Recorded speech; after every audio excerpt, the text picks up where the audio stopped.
இவ்வளவு மக்கள் வந்து வெளிநாடு சொல்லியா? இந்த கைகால இலாக்களை பார்த்தீங்கன்னா வேற உடுப்பெல்லாம் குடிக்கணும். நிறைய ஸ்கூல் பேக்கள், படிக்கிற புத்தகங்கள், உருளைக்கிழங்கெல்லாம் பார்த்தீங்கன்னா எவ்வளவு வேண்டாலும் கொடுப்பேன். பாருங்க, வேற கண்ட்ரியா பாருங்க. அவருக்கு வந்து எப்படி பணம் வந்தவருக்கு உதவி வந்து நீங்க என்னதுக்கான கொடுக்குறீங்க? நடந்துட்டு பாருங்க வந்து பிரைஸ் லார்ட். எல்லாரும் இப்படி சும்மா இருக்கிறீங்களா? ரைட். என்னென்னு சொன்னால், எனக்கு பின்பதாக நீங்கள் பார்க்கக்கூடிய ஒரு விஷயம், அண்மை காலமாக யாழ்ப்பாணத்தில் இருக்கின்ற ஒரு ஐயா, அதாவது ஒரு வர்த்தகத்துறையை சார்ந்த ஒரு முதலாளி என்று சொல்லப்படுகிற ஒருவர், தமிழ் பேசக்கூடியவர், ஒரு தமிழ் மகன், அநேக மக்களுக்கு தன்னுடைய உழைப்பில் வருகின்ற லாபங்களை, தனக்கிட்ட இருக்கின்ற பணத்தை அள்ளி இறைத்து கொண்டிருக்கிறார். அதாவது மக்களுக்கு இலவசமாக தன்னுடைய பணத்தை வழங்கி கொண்டிருக்கிறார்.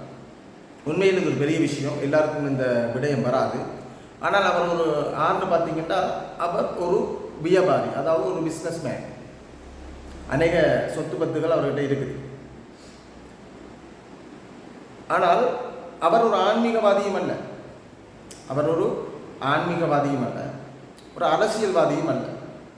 அவர் ஒரு சர்வசாதாரண ஒரு குடிமகன். ஆனால் வர்த்தகத்துறையிலே அவர் ஒரு முதலாளி.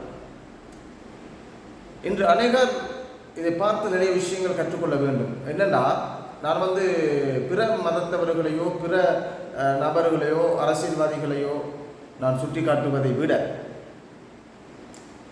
பாஸ்டர்மார் இதை பார்த்து மனந்திரும்புங்கள் என்பதை சொல்லிக் கொள்கிறேன். என்றால் வேதத்தில் ஒரு வசனம் சொல்லுகிறது, ஏழைக்கு இறங்குகிறவன் கர்த்தருக்கு கடன் கொடுக்கிறான். அப்போ ஏழைக்கு இறங்குகிறவன் கர்த்தருக்கு கடன் கொடுக்கிறான் என்று சொன்னான், கர்த்தரையே அவன் கடனாளியாக்கி கொள்கிறான். இன்று எத்தனை பாஸ்டர்மார் இன்று ஒன்றுக்கு மேற்பட்ட வீடுகள் வைத்திருக்கின்றீர்கள், வாகனங்கள் வைத்திருக்கின்றீர்கள், சபைகள் வைத்திருக்கின்றீர்கள். இது யாரை வணங்குவதற்காக, யாரை போற்றுவதற்காக? இயேசு கிறிஸ்துவை போற்றுவதற்காக. உங்களுக்கு எத்தனை வாகனம் இருக்கிறது, எவ்வளோ பணம் இருக்கிறது உங்கள் வங்கி கணக்கிலே என்பதை உங்கள் ஒருவருக்கு தெரியும். ஏனென்றா தேவன் உங்கள் உள்ளந்திரியங்களை சோதித்து ஆராய்ந்தறிகிறவராக இருக்கிறார். இன்று அதிக பணபலத்தை வைத்துக்கொண்டு அநேக தங்கள்கிட்ட அதிகமான ஊழிய ரீதியாக வருகின்ற காணிக்கைகளை வைத்துக்கொண்டு நீங்கள் என்ன செய்து கொண்டு இருக்கின்றீர்கள்? பைபிள் சொல்வது என்னை நோக்கி கர்த்தாவே கர்த்தாவே என்று கூப்பிடுற எவரும் பரலோக ராஜ்யத்தில் பிரவேசிக்க முடியாது. நீங்கள் சொல்லலாம், அது வந்து கள்ள தீர்க்கதரிசிகளுக்கு உண்டு, கள்ள ஊழியர்களுக்கு சொல்லப்பட்டது என்று சொல்லலாம். நீங்கள் தேவன் கொடுத்ததை நீங்கள் பிறருக்கு கொடுக்காமல் பிறருக்கு கொடு என்று சொல்லப்படுகிறது. ஏழைக்கு மனம் இறங்க சொல்லுது. இதை செய்யாத நீங்களும் யார் என்பதை நீங்கள் உணர்ந்து கொள்ளுங்கள்.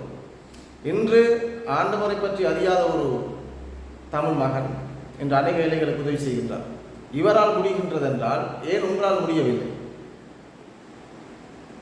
ஏன் உங்களால் முடியவில்லை? இன்று கர்த்தர் சொன்ன வார்த்தை இவர் நிறைவேற்றி கொண்டிருக்கிறார், நீங்கள் நிறைவேற்றி கொண்டிருக்கின்றீர்கள் என்பதை சற்று சிந்தியுங்கள். நன்றி, வணக்கம். இவ்வளவு மக்கள் வந்து வெளிநாடு சொல்லியா? இந்த கைகால இலாக்களை பார்த்தீங்கன்னா வேற உடுப்பெல்லாம் குடிக்கணும். நிறைய ஸ்கூல் பேக்கள், படிக்கிற புத்தகங்கள், உருளைக்கிழங்கெல்லாம் பார்த்தீங்கன்னா எவ்வளவு வேண்டாலும் கொடுப்பேன். பாருங்க, வேற கண்ட்ரியா பாருங்க. அவருக்கு வந்து எப்படி பணம் வந்தவருக்கு உதவி வந்து நீங்க என்னதுக்கான கொடுக்குறீங்க? நடந்துட்டு பாருங்க வந்து